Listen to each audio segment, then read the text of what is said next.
Hello student आज मैं जिस टॉपिक को लेके आई हूँ वो है स्वॉट एनालिसिस। आप सभी लोग ने आई होप SWOT सुना होगा और बहुत सी जगह यूज़ होते हुए भी देखा होगा। It is again I am telling it is a very important part of analysis of any system, चाहे वो बिजनेस हो चाहे वो एजुकेशन सिस्टम हो। हमें अपने सिस्टम को बेहतर बनाने के लिए एक समय ऐसा आता है कि हमें स्वॉट एनालिसिस करनी पड़ती है। तो पहले जल्दी से मैं ये बता देती हूँ स्वॉट का फुल फॉर्म क्या होता है। स्वॉट मतलब होता है S for strength, W for weaknesses, O for opportunities and T for threats. तो आइए इस पे और डिटेल में बात करते हैं। सो स्टूडेंट अब हम देखेंगे कि क्या होती है एजुकेशन फील्ड में स्वॉट एनालिसिस। तो it aim to identify and analyse the strength, weaknesses, threats and opportunities that the educational planning require. कोई भी एजुकेशन सिस्टम होता है तो उसका सबसे पहले जब भी हम उसको इस्टेब्लिश करते हैं तो कुछ गोल लेके इस्टेब्लिश करते हैं, लेकिन क्या होता है कभी कभी हम उस गोल को अचीव नहीं कर पाते हैं ड्यू टू एक्सटर्नल और इंटरनल फैक्टर्स। ठीक है, तो यहाँ पे जो स्वॉट एनालिसिस होती है वो आपके एक्सटर्नल और इंटरनल फैक्टर को अलग अलग पॉइंट वाइज निकाल के देती है, जिसके हिसाब से आप ये देखते हो कि कहाँ कहाँ हमारी कमजोरी और कैसे हम इसे दूर कर सकते हैं। तो it is just to identify and analyse. ये हमें हमारी स्ट्रेंथ को, वीकनेसेस को, थ्रेट्स को और अपॉर्चुनिटीज़ को एक तरह से शोकेस करती है और जिसके आधार पे हम बेहतर प्लानिंग की तरफ मूव कर सकते हैं। तो चाहे वो एजुकेशन फील्ड हो या बिजनेसेस की फील्ड हो, उसमें स्वॉट एनालिसिस होती ही होती है। सो स्टूडेंट्स अब हम बात कर लेते हैं इसके फैक्टर्स की। जैसा कि अभी मैंने बताया कि इसमें दो प्रकार के फैक्टर इन्वॉल्व होते हैं। तो स्वॉट analysis consist of determining the objective of educational planning. ठीक है, ये जो ऑब्जेक्टिव हमने बनाया है उसके प्रति ये कंसिस्ट होती है। ठीक है, and to identify the internal and external factor. Internal factor को ये जज करने की कोशिश करती है और एक्सटर्नल फैक्टर को, that assist in achieving the set objective, जो कि मदद किस में करते हैं, जो हमने ऑब्जेक्टिव अपने सेट कर रखे थे उसको अचीव करने में हमारे सहायक होते हैं। उन फैक्टर्स को ये निकाल के हमारे सामने रखती है। तो यहाँ पे राइट हैंड पे आप एक इमेज देख रहे हो जिसमें ऊपर बताया गया है इन्वायरमेंटल स्कैनिंग। जब हम अपने कोई भी इंस्टीट्यूट होता है तो किसी इन्वायरमेंट से संबंधित होता है, यानी कि अपने सराउंडिंग से घिरा होता है। तो उस सराउंडिंग में बहुत से ऐसे फैक्टर होते हैं जो इंटरनल होते हैं और कुछ एक्सटर्नल होते हैं। तो इंटरनल फैक्टर में होगा उस इंस्टीट्यूट के स्ट्रेंथ एंड वीकनेसेस, जबकि एक्सटर्नल फैक्टर्स में आएंगे opportunities and threats. So students अब हम जानते हैं कि क्या होता है एग्जैक्टली जो टर्म हम यूज़ कर रहे हैं बार बार, strength, weaknesses, opportunities and threats, इसका एग्जैक्टली मायने क्या होता है। तो यहाँ पे डेफिनेशन बताई गई है इन चारों की। तो वन बाय वन हम इसे देखते हैं। सबसे पहले स्ट्रेंथ जैसा कि हमें पता है स्ट्रेंथ हमेशा पॉजिटिव वे में ली जाती है। तो factors that are likely to have a positive effect on achieving the school's objective या एनी इंस्टीट्यूट ऑब्जेक्टिव, यानी कि जब हम किसी स्कूल के या किसी इंस्टीट्यूट के ऑब्जेक्टिव को पाने के लिए जो फैक्टर्स पॉजिटिवली हम इफ़ेक्ट करते हैं वो होती है हमारी स्ट्रेंथ। वीकनेसेस क्या होंगे, वो फैक्टर जो कि निगेटिवली इम्पैक्ट डालते हैं, they are weaknesses of any institution, like factor that likely to have a negative impact on achieving the school's objective, यानी कि आपके ऑब्जेक्टिव को अचीव करने में जो निगेटिव रोल अदा कर रहे हैं वो होगी आपकी वीकनेसेस। अपॉर्चुनिटीज़ अब देखते हैं तो external factor that are have a positive effect. Opportunities ऐसी चीज़ें होती हैं जो कि बाहरी तत्व होता है और उसका जो असर होता है वो कहीं ना कहीं पॉजिटिव होता है on meeting and exceeding the school's aim और गोल नॉट प्रीवियसली कंसीडर्ड, जिसको हम अभी तक ले नहीं पाए हैं, बट उन सब का जो प्रभाव होगा वो भी किसी इंस्टीट्यूट के लिए पॉजिटिवली होगा। तो इसीलिए वो हमारे लिए एक तरह से अपॉर्चुनिटी है, यानी कि प्लस पॉइंट हो सकती है अगर हम उसे कंसीडर करते हैं तो। थ्रेट्स क्या है, थ्रेट्स लाइक वीकनेसेस जो कि हमने अभी तक कंसीडर नहीं की है but they are again negative point. External factor and condition that are likely to harm achieving the school's objective and making the objective redundant or unachievable, यानी कि जो भी हमारे ऑब्जेक्टिव है उसको प्राप्त करने में जो हमें एक तरह से बाधा उत्पन्न कर रहे हैं, वो एक्सटर्नल फैक्टर जो हमें बाधा उत्पन्न कर रहे हैं उस ऑब्जेक्टिव को अचीव करने में, वो सारे होंगे थ्रेट्स। तो ये बेसिकली डेफिनेशंस हैं strength, weaknesses, opportunities and threats की। स्टूडेंट्स, अभी हमने डेफिनेशन देखी, लेकिन डेफिनेशन से हो सकता है हमें उतना क्लियर ना हो, तो यहाँ पे मैं एक स्कूल का एग्जांपल ले रही हूँ और उसके इन चारों पॉइंट पे हम देखते हैं क्या क्या चीज़ें एक स्कूल की स्ट्रेंथ हो सकती है, क्या वीकनेसेस हो सकती हैं, क्या अपॉर्चुनिटीज़ होती हैं, क्या थ्रेट्स हो सकती है। तो स्ट्रेंथ में सपोज़ कोई स्कूल है, उसकी स्ट्रेंथ क्या हो सकती है, लाइक गवर्नमेंट का उसमें सपोर्ट होना, ईजी टू इस्टेब्लिश यानी कि उसको इस्टेब्लिश करना ईजी होना, लो ऑपरेशनल कॉस्ट यानी कि अगर हम उसको क्रियान्वित कर रहे हैं तो हमें कॉस्ट काफ़ी कम पड़ेगी, तो ये स्ट्रेंथ हो सकती है किसी स्कूल के लिए। वीकनेसेस क्या होगी, क्वालिफाइड एंड कैपेबल फैकल्टीज़, हो सकता है उस स्कूल में क्वालिफाइड और कैपेबल फैकल्टी नहीं मिल रही है, जिससे कि उसका जो एडमिशन है उस पर बहुत ज़्यादा फ़र्क पड़ेगा। Infrastructure specially in urban cities, अगर हम अपना इंफ्रास्ट्रक्चर बड़ा बनाना चाह रहे हैं लेकिन हमें उतना लैंड नहीं मिल पा रहा है, तो वो भी कहीं ना कहीं वीकनेसेस में काउंट होगा। Current business ready steady courses, आप जो स्टडी चल रही है यानी कोर्सेज चल रहे हैं वो एक तरह से उसकी मान्यता लेने में हम सफल नहीं हो पाते हैं, तो भी वो वीकनेसेस में आएगी। लेकिन इसके साथ ही साथ कुछ एक्सटर्नल फैक्टर हैं जो कि अपॉर्चुनिटीज़ हैं और प्लस में जा रहे हैं। वो क्या होगा, डिमांड फॉर एजुकेशनल ग्रोइंग। अब हमें पता है कि हमारे जो अगर मैं स्कूल ओपन कर रही हूँ तो उसकी डिमांड होगी, यानी कि बच्चे वहाँ पे आएंगे, ये एक अपॉर्चुनिटी मुझे दिख रही है। फिर साथ ही साथ पॉपुलेशन ग्रोथ, क्योंकि लोगों की डिमांड बढ़ती जा रही है, पॉपुलेशन ग्रोथ हो रहा है, तो ऐसा नहीं है कि जो स्कूल अगर हम इस्टेब्लिश करते हैं तो उसमें एडमिशन नहीं होगा। फॉरेन टाइप्स, इसके माध्यम से हम फॉरेन टाइप्स में बढ़ावा कर सकते हैं, उसकी काफ़ी डिमांड है।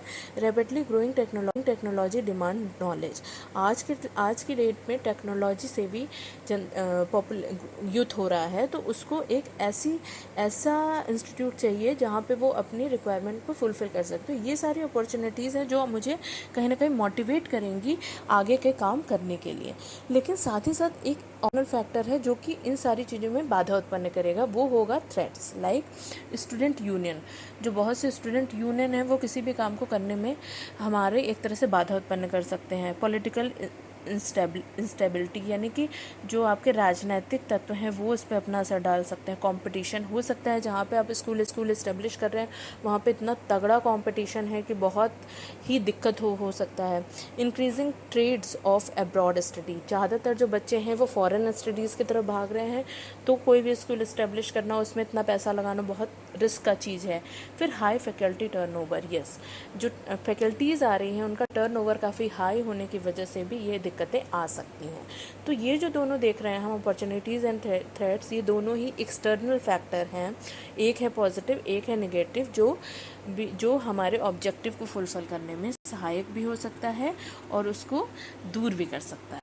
स्टूडेंट, आई होप अब आपको ये थोड़ा बहुत समझ में आना शुरू हुआ होगा। तो अब आप ये देखिएगा कि जब हम स्वॉट एनालिसिस करते हैं तो इसमें दो चीज़ों पे हम बात करते हैं। पहली चीज़ एनालिसिस, देन उसके बाद प्लानिंग। तो एनालिसिस क्या होती है, पहले उसे जान लेते हैं। It is a tool that can provide prompts to the governor, management, teacher and staff involved in the study of what is practical and less effective in the school system and procedure।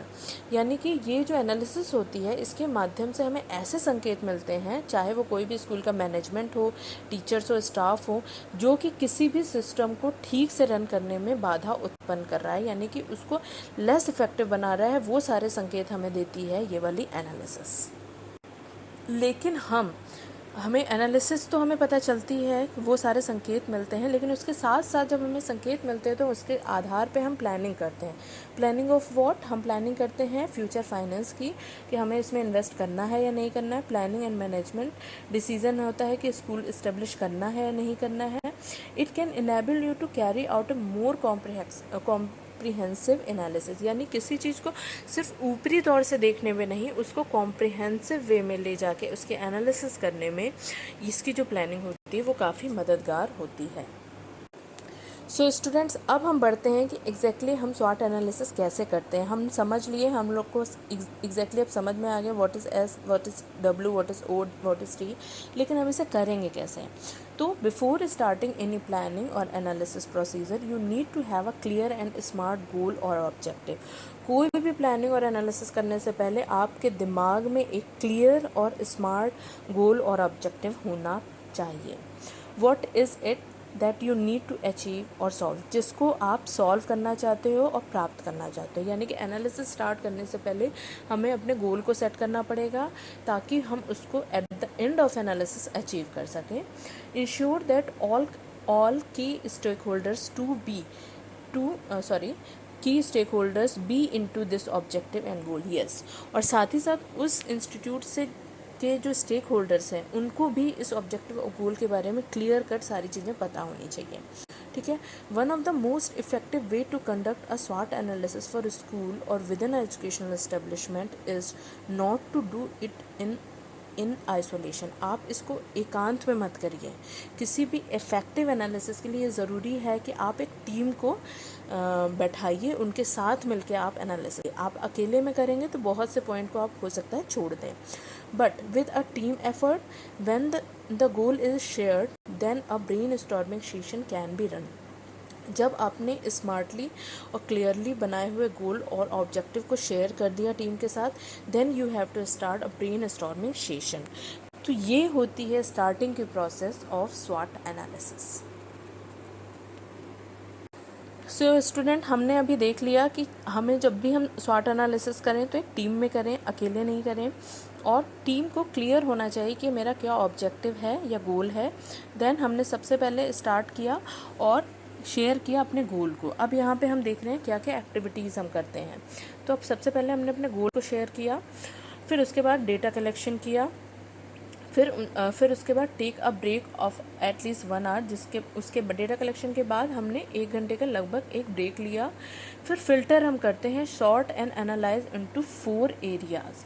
फिर उसके बाद जो जो चीज़ें हमें मिली data collection, उसको हम 4 points में, यानी कि strength, weaknesses, opportunity and threats में फ़िल्टर करते हैं। फिर प्रियोरिटाइज द एलिमेंट, फिर उसके आधार पे हम उसको प्रियोरिटी वाइज 1 2 3 के सेगमेंट में लगाते जाते हैं। यहाँ पे नोट के तौर पे एक चीज़ बताई जा रही है, डू नॉट हाइड और अंडर एस्टिमेट थ्रेट्स और वीकनेसेस। आप कभी भी जब आप स्वॉट एनालिसिस कर रहे हो, अगर सपोज़ आप किसी इंस्टीट्यूट का कर रहे हो, तो कभी भी उसकी जो वीकनेसेस हैं या थ्रेट्स हैं उसको छुपाओ मत, स्पेशली आपके टीम से।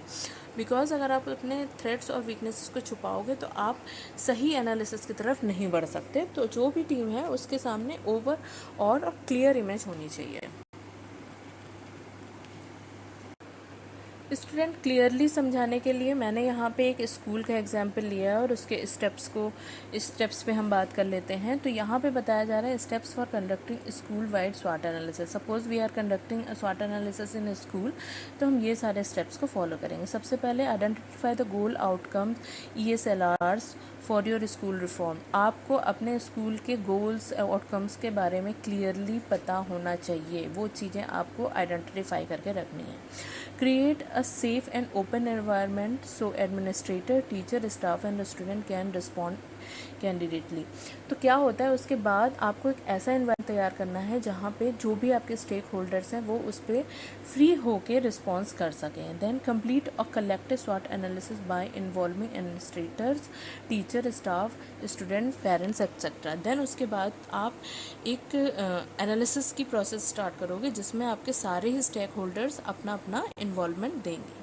फिर independently in small group and whole group, independently दे सकते हैं, स्मॉल ग्रुप में दे सकते हैं, होल ग्रुप में दे सकते हैं। As a part of staff development ये काम किया जा सकता है, as a part of class activity ये काम कराया जा सकता है। फिर after collection of all responses identifying, जब हमारे पास सारे डेटा कलेक्ट हो जाते हैं, कलेक्शन हो जाता है रिस्पॉन्स का, then we segregate them according to SOWT, यानी कि स्ट्रेंथ, वीकनेसेस, अपॉर्चुनिटी और थ्रेट्स के अकॉर्डिंग हम उसको सेग्रीगेट करते हैं। सेग्रीगेट करने के बाद make time to reflect on result and plan for action. उसके बाद हम रिजल्ट देखते हैं और फिर उसके बाद हम एक्शन प्लान स्टार्ट करते हैं। तो ये होती है ओवरऑल प्रोसेस। अगर हम किसी एजुकेशन सिस्टम में हैं तो हमें अपने स्टेक होल्डर्स को इसमें इन्वॉल्व करना ही पड़ेगा। स्टूडेंट्स, अब हम इसके एडवांटेज और फ़ायदे देख लेते हैं, क्योंकि जैसा कि मैंने बताया हम सभी एजुकेशन फील्ड से रिलेटेड है और कभी ना कभी हम अपने फील्ड में स्वॉट एनालिसिस करते हैं। तो ज़्यादा से ज़्यादा अगर हम ये करेंगे तो हमें ज़्यादा से ज़्यादा अपॉर्चुनिटी मिलेगी अपने सेट गोल को प्राप्त करने के लिए। तो यहाँ पे इसके एडवांटेजेस बताए जा रहे हैं। पहला, explore new solution to problem. Suppose you are facing a problem, तो उसके लिए हमें नया सॉल्यूशन मिल सकता है अगर हम स्वॉट एनालिसिस करते हैं। दूसरा, identify barriers that will limit goal. ऐसे बैरियर्स हमें मतलब दिखते हैं जो कि हमारे एम और ऑब्जेक्टिव को अचीव करने में कहीं ना कहीं दिक्कत उत्पन्न कर रहे हैं या बाधा उत्पन्न कर रहे हैं। डिसाइड और direction that will be most effective. इस एनालिसिस के बाद हमें ऐसी कुछ पॉइंट्स मिलते हैं जो कि हमारे लिए बहुत फ़ायदेमंद होते हैं, तो हम उसको डिसाइड करते हैं और उस डायरेक्शन में आगे बढ़ते हैं। Reveal possibility and limitation for change, और इसके माध्यम से हमें एक ऐसी अपॉर्चुनिटी मिलती है जिसके माध्यम से हम परिवर्तन करने में सक्षम होते हैं। To revise plan to best navigate system communicate and organisation. ये एक किसी भी संगठन के लिए एक बेहतर प्लान बनाने में बहुत ज़्यादा मददगार होता है। As a brainstorming and record device as a mean of communication. इसमें जो कम्युनिकेशन का माध्यम होता है वो ब्रेन स्टॉर्मिंग तथा रिकॉर्डिंग डिवाइस एक बहुत ही बेहतर और बहुत ही हेल्पफुल कम्युनिकेशन का माध्यम होता है। इन्हेंस क्रेडिबिलिटी ऑफ इंटरप्रिटेशन, इसके माध्यम से हम जो इंटरप्रिटेशन की कैपेबिलिटी होती है, क्रेडिबिलिटी होती है, उसको इम्प्रूव कर सकते हैं। तो ओवरऑल स्टूडेंट, हमने देखा कि स्वॉट एनालिसिस क्या होती है, स्पेशली इन एजुकेशन फील्ड। जैसा कि मैंने बताया कि ये अदर फील्ड में भी बहुत ज़्यादा यूज़ होने वाली चीज़ है, लेकिन इसको आज की डेट में भी हम एक बेहतर इमेज के रूप में देखते हैं, क्योंकि ये हमारे सामने एक ऐसी इमेज लगाती है जिसके माध्यम से हम अपने सेट ऑब्जेक्टिव गोल को प्राप्त करने में सक्षम हो सकते हैं। तो आप इसे समझने की कोशिश करिएगा, और फिर भी अगर आपको कोई डाउट है, क्वेरी है, तो you can ask me. Thank you so much.